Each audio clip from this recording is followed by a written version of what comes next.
Hello, hello, and welcome to episode 215 of the Compassion and Cucumbers podcast. I'm Christine. And I'm Sam. Here's what's coming up in today's show. In this week's Y-Files, is Russia putting brain chips into pigeons? You know, I've never heard that question before. Well, we'll try and answer it. That's a new one. In our Noteworthy segment, there's some recent good news out of Amsterdam concerning meat advertising. And in our main topic, we're taking a look at the new dietary guidelines coming out of the Trump administration. Oh, that should be fun. Oh, they're a treat. But before we get into all of that, we want to remind everyone to continue to pressure your representatives in D.C. to vote no on the SAVE Act for funding for the DHS and ICE, and also reach out to your local and all state lawmakers and encourage them not to allow DHS to build or buy property in your area for their air quote detention centers. Because if they're deporting people, if they're supposed to be deporting people, why do we need so many places for them to warehouse people? It's an excellent question. Yeah. Now, on a lighter note, we've once again been nominated for a Veg News Veggie Award in the Best Podcast category. I'd like to thank the Academy. Indeed. And we would love it, of course, if you would vote for us.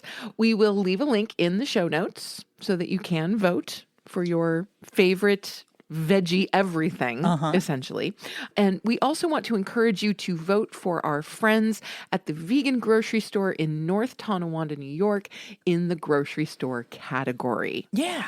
Now, last week when I went into rehearsal, I found out that a number of my students, and right now I'm just going to lump them in together as the phenomenal cast of Orion 1, and they informed me that they had been listening to the podcast that day after I sent the announcement of our nomination. Hey, out. Thanks for listening, guys. Right. And so we had a couple who listened to the donut scandal from a while back. Yeah, that was quite a while ago. It was, yeah. But hey.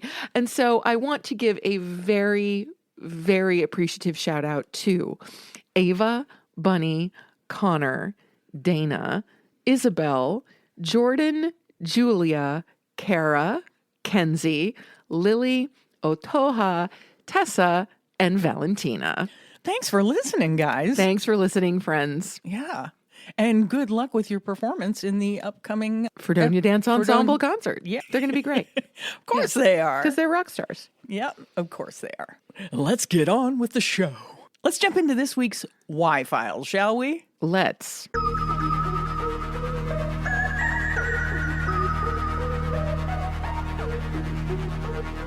This is interesting. This comes to us from Peaked.com. Brain-chipped pigeons in Russia exploiting sentient beings as flying machines. Right? Okay. So the article goes on to say, I think that all of us, when we walk through the city, see pigeons on the sidewalks, on roofs, in squares, and some hate them, some are indifferent, some appreciate them. I love them. I do too. Anyway, they are a part of the urban background, part of everyday life for as long as I can remember. And speaking of pigeons, I read this news that really saddened me. In Russia, the startup Dietary Group is experimenting with the use of pigeons as bio-drones. You read that right, bio-drones. Something I'd never heard of before. Basically, the animals are implanted with electrodes in their brain, connected to a small technological backpack with a controller, GPS, camera, and solar panels. Then through electrical stimulations of specific areas of the brain, the system does not directly guide the flight, but induces the pigeon to prefer certain directions over others. Of course, the company, to make a good impression, claims that the animals remain free to fly and behave naturally, but within this perimeter of guided choices, where is the freedom? According to Dietary, this approach would allow overcoming the limits of traditional drones, greater autonomy, the ability to cover hundreds of kilometers per day, lower energy consumption, and less chance of being detected and moving unnoticed. The declared applications, of course, are made to seem humanitarian, such as environmental monitoring, rescue operations, or inspections of infrastructure in areas difficult to reach. Everything is presented as a virtuous example of integration between biology and technology. Beyond the usual empty talk for public opinion and the reassuring language, the premise remains the same. The body of an animal becomes a technological infrastructure, a tool, a biological support, more efficient than a machine. The fact that the control is partial or gentle does not change the substance. We are intervening directly in the nervous system of a sentient being to bend it to human purposes, not to mention the invasiveness of the implant procedure, which is certainly not without risks. They have the hypocrisy to say it does not suffer. Everything is monitored. It serves a higher good. And these are the same nonsense that are said in animal experimentation, in farms, in laboratories. The logic is always the same. And in an era in which experiments, furs, and other abuses are gradually being banned and some positive progress is achieved, here comes biotechnologies to erase the battles won so far, normalizing the use of animals as technology, calling it progress without stopping to look at the ethical cost it entails. Wow. Yeah, so what do you think about this? This is messed up. This is dystopian beyond dystopian. Oh, yeah, Okay. absolutely. So there's no question in my mind that this is, of course, animal exploitation. Absolutely. I don't think there's any way to debunk that argument. Like, Right. you are, in fact, exploiting these animals against their will Right. to human ends. So right there, that's problematic. But then also you have to think of the potential ramifications of this on any kind of large scale. Not only the idea of, taking flock after flock after flock of pigeons and turning them essentially into spy cameras, if, for lack of, Robots. right, or robots. Yeah. But also, if they figure out how it works on pigeons, what's to stop them from then transferring this technology to human beings? Yeah, go up the food chain, right? Right. The proverbial food chain. If they're doing it on pigeons, what's next, right? Right. Yeah. It'll be pigeons, then it'll be rabbits, then it'll be pigs, then it'll be et cetera, et Apes, cetera, et cetera. Dogs. Yeah. I mean, the possibilities are frightening Yes. and endless. It seems that way. Yes.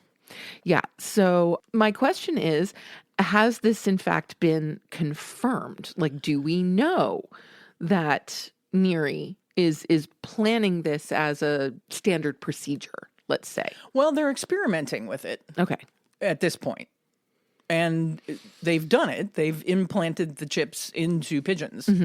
And they are currently experimenting. So it sounds to me like they're pretty far along Yes. in their research. Certainly. So it's definitely something we might want to keep our eye on in this, world of just incredible violations of our privacy Privacy and civil rights. and yeah, our civil rights for sure. for a possibly government-funded organization to be experimenting on things like this is really kind of scary, It is. It is. to say the least. Yeah, so hey, keep your eyes out for that because pigeons are everywhere. They so are. if if this technology spreads throughout the world, just imagine the possibilities. Yeah. And none of them good. None of them good. And Definitely not. And pigeons are sentient beings, They most certainly are. and we do not condone. No, we don't. I was walking into work this morning, and this has nothing to do with pigeons, but it reminded me of a conversation that I had with a crow this morning. Okay. Yeah, it was really great. I got out of my car and a crow starts cawing, and I see him up the top of a very, very top of a tree. And so, I asked the crow, how he was doing, and he cawed back. And then, I asked again, hey, are you just saying hey? And he cawed back, and I was like, anything else? And he was quiet for a moment. And then he flew off and then came back like with his partner. Oh, really? Yeah, it was so cool. So I was just having this little conversation with Crow. It was really great. So Yeah, he's probably thinking, "Hey, this is a possibility of somebody giving us stuff. I'm gonna go get a friend." yeah, right. Probably. Yeah. And yeah. Well, that's pretty cool. It was really nice. Kind of made my morning. Yeah. Walking in, having a conversation with a crow. Yeah, and to think that somebody would exploit an animal for this kind of thing it's just Yeah. It's disgusting. It is. It's scary and it's gross. It's just icky. Yeah. For lack of a better word. It just it makes me feel really icky. Yeah. Yeah. But let's turn to some better news. Okay, let's move on to our noteworthy segment. Yes, and this is coming to us from Vegan Horizon. Amsterdam just banned ads for emission-heavy products like meat and fossil fuels. Go Amsterdam. Go Amsterdam. Yes. And this is coming to us from author Apala Nanjana. In a decision that could reshape how cities use public space, Amsterdam has voted to ban outdoor advertising for meat products and fossil fuels. The move makes the Dutch capital the first in the world to prohibit meat advertising citywide, a clear statement that products driving climate breakdown and public health risks no longer belong on billboards, streets, and bus stops. I love that. I do too. Under the new rules, advertisements for hamburgers, diesel cars, cruise holidays, and air travel will disappear from billboards and public transport shelters across the city.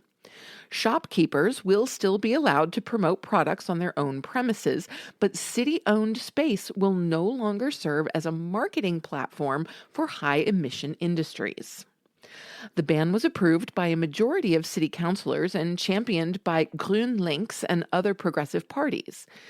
There is no place in Amsterdam for advertising by large corporations that drive the climate crisis, said GroenLinks councillor Jenneke van Pippen, calling the vote a win for both climate protection and public health. Absolutely a win. Huge win. And I am so envious of these politicians. Right?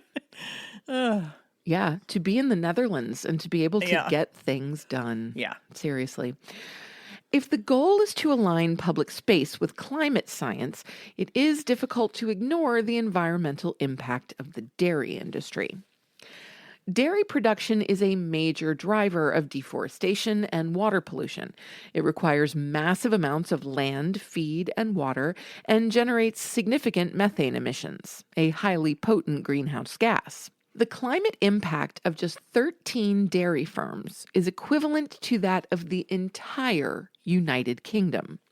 For comparison, oat milk uses about 90% less land and fresh water and produces 70% fewer greenhouse gas emissions than cow's milk. Yet for now, dairy advertising continues to occupy public space without restriction. This does not diminish the importance of Amsterdam's decision, but it does suggest that the policy may be a beginning rather than an endpoint.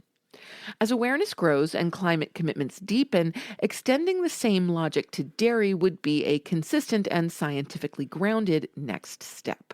Beyond their environmental impact, these industries are also responsible for widespread animal suffering, further underscoring the case for limiting their promotion in public spaces. I would imagine it's going to take some time for this to take place within the dairy industry there, given that dairy is so ingrained in, it is in the culture. So firmly entrenched. The cheese in Dutch culture, cheese and chocolate. And butters and butter and milk. All of those things, yes. Yeah, so I'm sure it'll be a while before that would happen, but a good point. Yes, this article makes a great point. It really does. Pointing out kind of the difference. Yeah. Why not just include dairy in that? But right. Amsterdam's move builds on a growing trend across the Netherlands. Cities including The Hague, Utrecht, Delft, and Nijmegen have already introduced similar restrictions. Nijmegen, which endorsed the plant-based treaty, paired its ban with initiatives celebrating plant-based food, showing how policy can actively support positive alternatives rather than merely restrict harmful ones. Amsterdam itself has also already signed the plant-based treaty, making this advertising ban feel less like a radical departure and more like a natural extension of existing commitments. Checks flights to the Netherlands. As governments struggle to meet climate targets, Amsterdam's approach offers a clear and replicable blueprint. Public advertising space is limited and influential. What appears on it should serve the public interest, not corporate profits at any cost. If cities are serious about climate action, banning the promotion of products that undermine those goals is an obvious place to start. Multiple cities in the Netherlands have now shown that it can be done, and it's crucial to carry this transformation into cities across the world. Yeah, go the Netherlands. Absolutely. And like I said, I am hugely envious of living under a government like this. Yeah. Especially now. Yeah. It's just, I don't know. A lot of the countries in that part of the world, they just seem to care about their citizens, and they just seem to do things for the good of people, right? Sure. So many countries other than ours just do things for the good of people. Yes. And I'm envious of that. Well, and the thing is, here's part of my philosophy on that, and you can think I'm absolutely nuts. But if you look at the history of the United States as it currently exists, okay, not taking into consideration the millennia of indigenous history that took place before the European occupation of North America, we're babies. Oh, yes, we are babies. We are phenomenally, phenomenally young. And so hang on a second. Let me finish this thought. Finish your thought. And so, yes, I do believe that our parent countries across the pond have had a much longer time to screw things up and put them back together.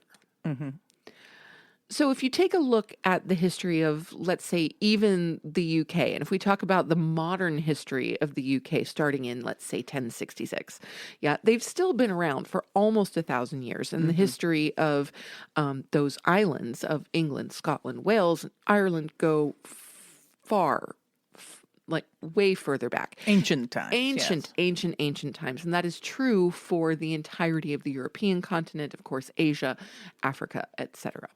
Okay. So I feel like there's hope for us here in the United States because we're babies. We're just in the screwing things up part right now. Still, yes. From the beginning. Well, right. We've been in the screwing things up part from the beginning of colonization and the genocide of the native people. I don't argue with that. How long does the screwing things up phase last? I don't know. More than 250 years, apparently. Certainly. I mean, ask the British. Yeah. Ask the British. Ask the Dutch. They did plenty of colonizing back in the day. So I just like to think that maybe if the United States manages to survive its current state and we come out of it on the other side, maybe, just maybe, we'll be better for it. Yeah, let's hope. Yeah, that's all I can think of is that we're such babies on the world stage. Yeah. We're still in our infancy. Comparatively. Oh, yeah. So maybe this is growing pains. I don't know. Well, they're big ones.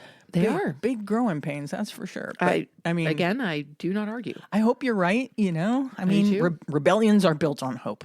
So, amen.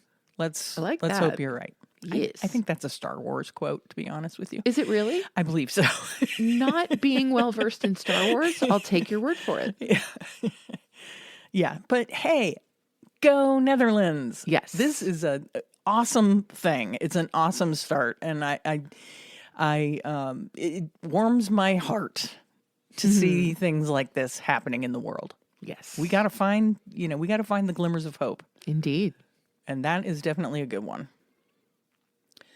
Now, To fall back into the abyss of crappiness. So speaking of that screwing things up phase, Let's get back to the screwing things up phase and move on to our main topic.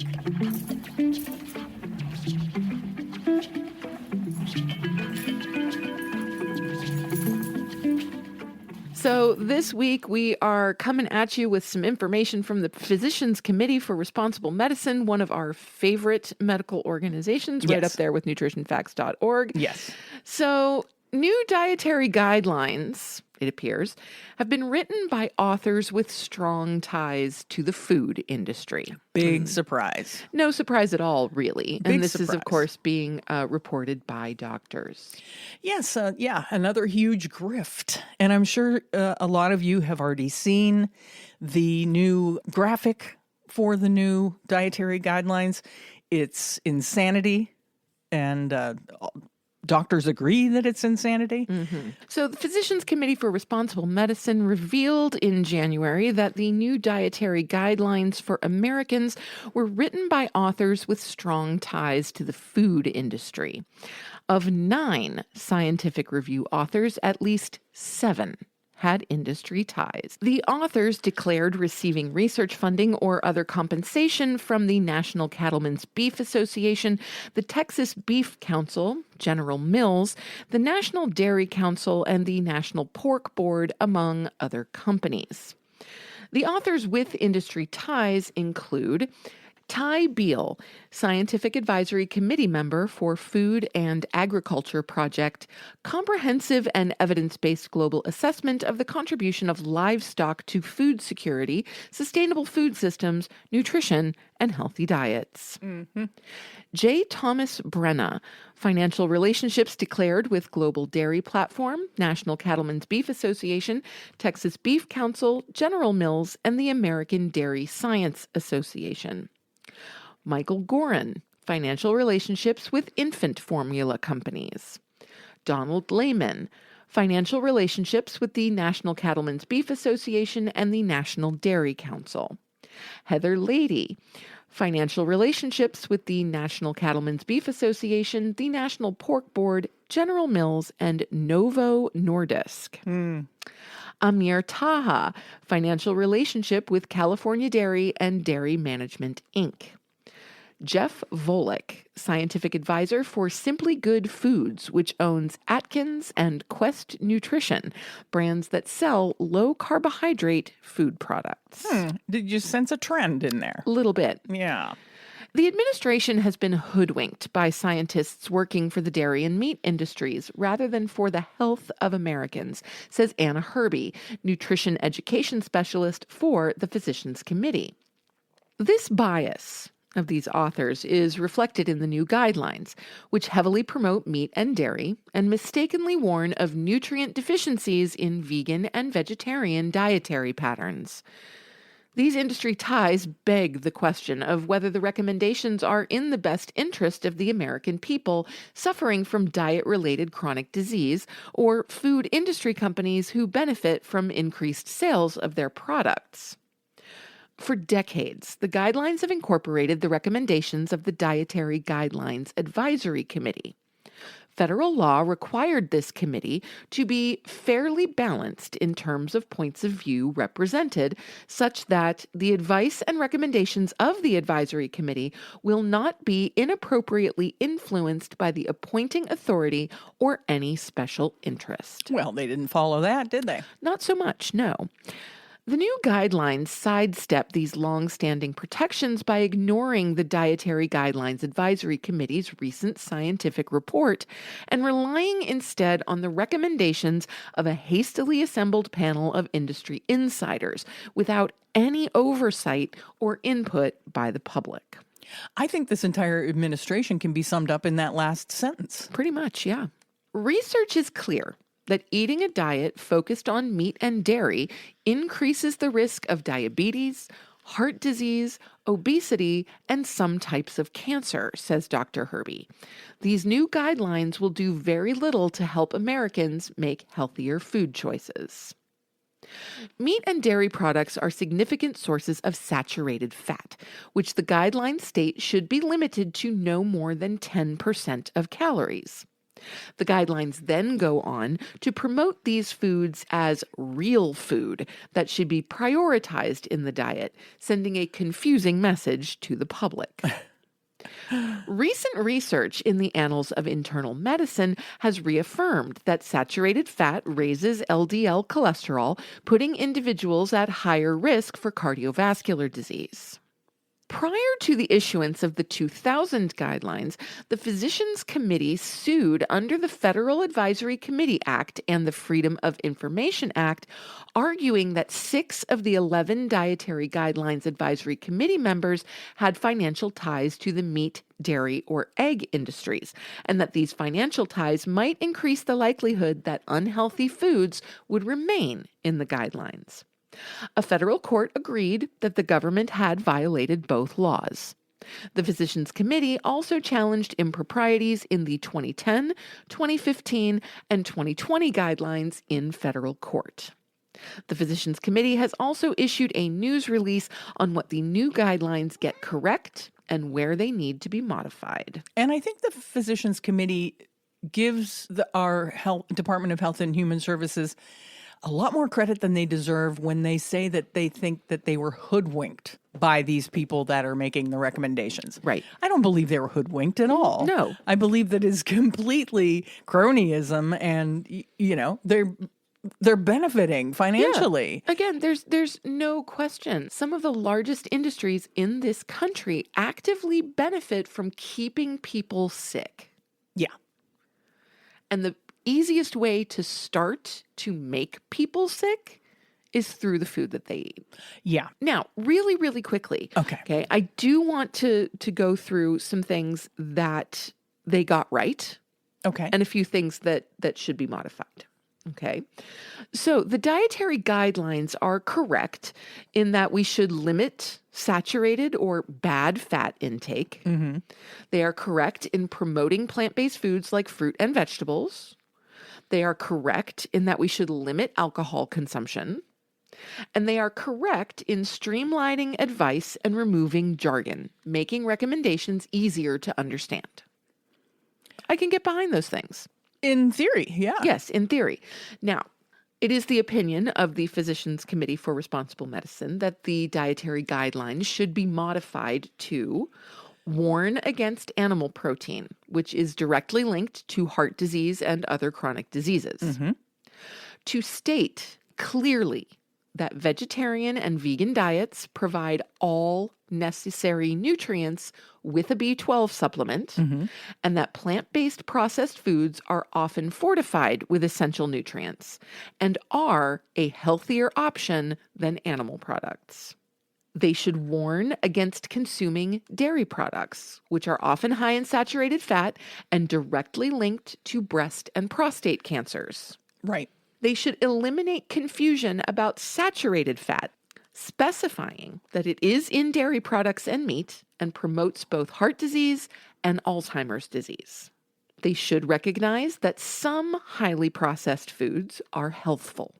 These include breakfast cereals and breads, which are fortified with folic acid, vitamin B12, and other nutrients that prevent birth defects and reduce the risk of diabetes and cardiovascular disease. Mm-hmm. And they should recommend water as the beverage of choice instead of milk, recognizing milk's link to prostate cancer, breast cancer, and lactose intolerance. Yeah. That's what they should do. Yes. And even the things that they get right are not on what people see and absorb, which is what used to be the food pyramid. And then it was, I think, My Plate. They changed it to My Plate, which was like a picture of a plate. Yes. And now it's an upside down pyramid. Mm-hmm. Okay. So a lot of you have probably already seen this graphic, but it is this mishmash of foods on this upside down pyramid. And on the protein, dairy, and healthy fats, which are right at the top, you see a dead fowl of some kind of turkey or a chicken, a large piece of cheese, a steak, what looks like ground beef, salmon. a thing of milk, Eggs, yogurt, eggs, yogurt, canned tuna, shrimp. It's all meats. On the vegetables and fruit side, it is vegetables and fruits, which, okay, great. There's vegetables and fruits. And then all of your whole grains are way down at the bottom. Oh, wow. Yeah, that's just crazy. Okay, and I actually had not seen this picture before, so I'm a little blown away by this. Yeah. Because instead of, stacking different groups of foods on top of each other as it used to be done, as we're used to seeing, or even dividing a plate into, different components. Yeah. This basically has protein, dairy, and healthy fats on one side of the upper triangle, and it has fruit and vegetables on the other side of the upper triangle. And at the very bottom, in the narrowest part, is whole grains. Yeah. That is crazy. It's crazy. You want to see something even crazier? I have a feeling, yes. I just texted you the graphic that they put out before the Super Bowl with the headline that says to eat real food on Super Bowl Sunday. And this is the graphic that they put on the HHS. Oh my gosh. Website and on their Facebook page, which is their Facebook page is nothing but propaganda. It's terrible. Wow. That's disturbing. On this graphic, which I will release when the episode comes out, you will see this graphic because all of our graphics are containing this Super Bowl graphic. On the upside down pyramid in the protein, dairy, and healthy fats, we have what looks like meatballs on a stick. Yes. A bowl of chili covered in cheese. Yes. Looks like chicken legs. Yeah. And a charcuterie board filled with highly processed meats. Highly processed meats and cheeses, which, we know those meats are carcinogens. We do. They're cancer-causing carcinogens. They certainly are. This is what they're promoting. There's deviled eggs. Yep. Tacos. I don't know. Looks like a stuffed pepper. A loaded potato. Yeah, exactly. Baked potato, which I'm all for baked potatoes, but loaded with sour cream and cheese chives and bacon and cheese. Yeah. Yeah. And then they have, kind of another, a crudité of raw vegetables on the with veggie, hummus. On the veggie and fruit side, they do have a veggie plate with hummus in the middle. Good. Yes. That is like the only good thing. Well, they've got some guacamole. Okay, guacamole. And they've got a big bowl of mixed fruit and what looks like might be like a corn salsa and guacamole. Yeah. So I can get behind the raw veg with hummus. I can get behind the corn salsa, the guac, the fruit, and even the sweet potato fries. I've got no problem with sweet potato fries. There's some Bring them on. Bacon wrapped something or other right in the middle. Those are probably bacon wrapped shrimp. Bacon wrapped shrimp right below a large glass of milk. Yes. And then, of course, way down at the bottom, at the very bottom, which means the least important thing, right, according to them, are your whole grains. Whole grain bread and crackers, yeah. Yeah. That's bonkers right there. Is that insane or It what? is. It's completely insane. Yeah. Yeah. Crazy. It's unbelievable. It really is. And like I said... Well, no, it's not unbelievable. No, it's completely believable. It's completely believable. It is completely believable. But like I said, if you have like Facebook or I don't even know if they have an Instagram. I don't know. But if you have Facebook, go on to the Health and Human Services Facebook page and just scroll around a little. It is nothing but propaganda. It's insane. It is absolutely insane. And I swear, they just want us all to die of disease, according to this chart. Well, I mean, no, they want us to then have to buy the medications that will keep us alive. It's not about dying from the disease. Right. Because they're not trying to eradicate diabetes. They're not trying to, I mean, come on, how much money does diabetes make? I know. For big pharma? Yeah. Yeah, so they want they want people to have high cholesterol so that they have to take statins. Yeah, exactly. Which don't really work all that well anyway. Right. So they want to funnel money into animal agriculture. Yes. And they want to funnel money into big pharma. Yes. And that's what this chart is all about. Absolutely. And it's cronyism, pure and simple. No question. Unbelievable. No question. And yet believable. That's right. Yeah, so take a look at that chart if you haven't seen it because it is almost a joke. It's almost laughable. It's almost like if Saturday Night Live did a story on what the new food pyramid should look like. Right. That's what it would look like. Interesting. Especially the Super Bowl one with the headline saying, eat real Eat food. real food. Right. Yeah. Oh, Yeah. my God. Yeah. Oh, my God. Crazy. Insanity. So, yeah. Anything else you want to say about that? No. Yeah. You know, It leaves you speechless. it really does. It really, really does. What are we doing? Well, no, it's not what are we doing? Because what we're doing makes some sense. I guess so. Yeah, exactly. So Yeah. it's what is this world doing? What is the world And for coming them to say that vegan and vegetarian diets are unhealthy and, it's like, just come really on. irresponsible. Just stop. Because it's simply not true. Yeah, just stop. Yeah. Okay. I think we've said all that we're going to say about that, but definitely check that out for yourself. And we will link to the articles that we referred to in the show notes if you'd like to read through it yourself. Hey, coming up next week, I just wanted to mention this, that we're buying a Greyhound ticket for the Crazy Bus and taking another trip to vegan Reddit, Am I the Asshat Town?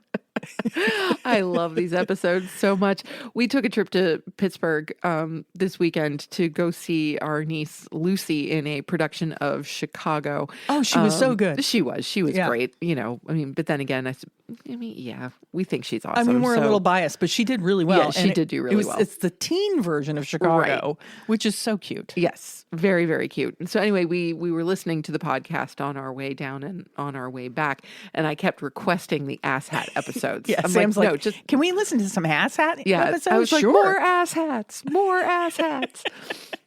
They're entertaining even to us. They really are. Yes. Yes. Yes. I guess it's time for our favorite portion of the show. Must be listener shout out time. It's listener shout out. Just want to give a shout out to all my fans watching. I love you guys. I love you. This week's shout out goes out to brand new listener, Julia Van Laer. Now, full disclosure, yes, Julia happens to be a student of mine who listened to her first episode last Tuesday after I made the announcement of our Veggie Award nomination. And she's going through a rough time right now. And so I thought it would be kind of cool to, just give her a little bit of a boost with a shout out and a swag bag. Yeah, thanks for listening, Julia. And I hope things look up for you in the near future. Sam will bring you your swag bag. Yes, I will. But reach out to us and we'll make sure that Sam gets you your swag bag right away. That's right. Yeah. And for the rest of you out there, if you would like a shout out, you can text, email, or DM us. Let us know you listen to the show and let us know a little bit about yourself. Yeah, we're at compassionandcucumbers@gmail.com. Or find us on Instagram or Facebook, like Sam said.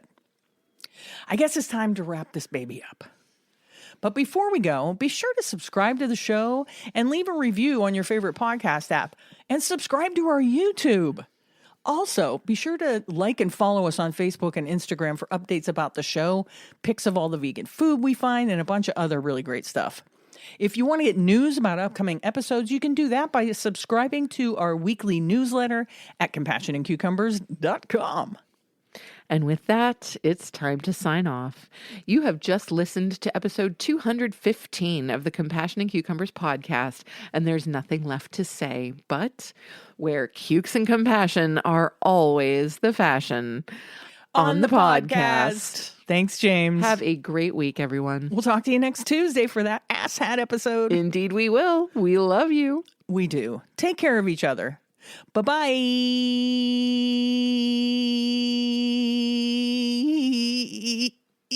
The end.